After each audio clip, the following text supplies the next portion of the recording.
क्या उत्तर प्रदेश में 2027 से पहले विपक्ष का सबसे बड़ा महागठबंधन बनने जा रहा है? क्या कांग्रेस, समाजवादी पार्टी और बहुजन समाज पार्टी एक साथ आ पाएंगे?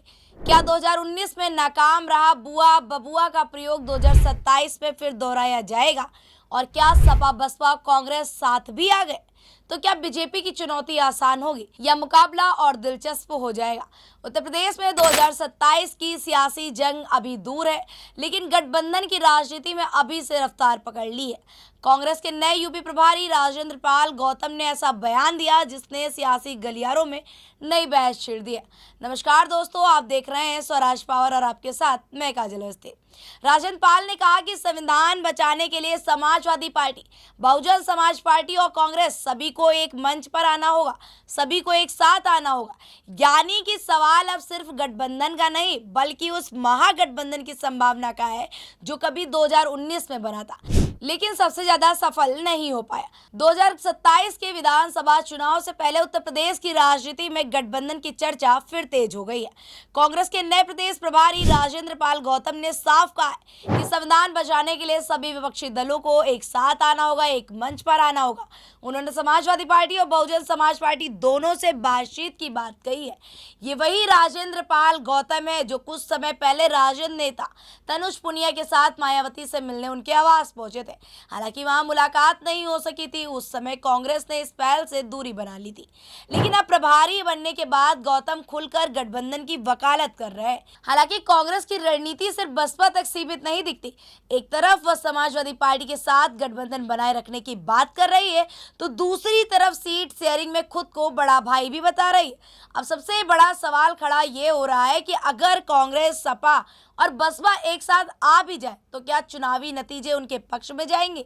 2019 का लोकसभा चुनाव इसकी सबसे बड़ी मिसाल माना जाता है। उस चुनाव में समाजवादी पार्टी और बहुजन समाज पार्टी ने एक साथ मिलकर चुनाव लड़ा था। बुआ बबुआ की जोड़ी भी खूब चर्चा में रही, लेकिन नतीजे उम्मीद के मुताबिक नहीं आए। बीएसपी को करीब 19.4% वोट मिले थे, वहीं सपा को भी करीब 18.1% मिले। आरएलडी को लगभग 1.7% और कांग्रेस को करीब 6.3% वोट मिले थे। अगर इन सभी वोटों को जोड़ दें और हम आंकड़ा उठा के देखें तो आंकड़ा करीब 45.5% अंश तक पहुंचता है। लेकिन बीजेपी अकेले ही करीब 50% वोट हासिल करने में सफल रही थी। यानी विपक्ष के संयुक्त वोट भी बीजेपी से पीछे थे। सिर्फ वोट प्रतिशत ही नहीं, चुनाव परिणाम भी विपक्ष के लिए उम्मीद के मुताबिक नहीं रहे। बीजेपी के नेतृत्व वाले एनडीए ने 64 सीटें जीती, सपा से 5 सीटों पर सिमट गई, बसपा को 10 सीटें मिली, जबकि कांग्रेस सिर्फ रायबरेली सीट ही बचा सकी। चुनाव के बाद मायावती ने आरोप लगाया था कि बसपा का वोट सपा को ट्रांसफर हो गया, लेकिन सपा का वोट बसपा को नहीं मिला।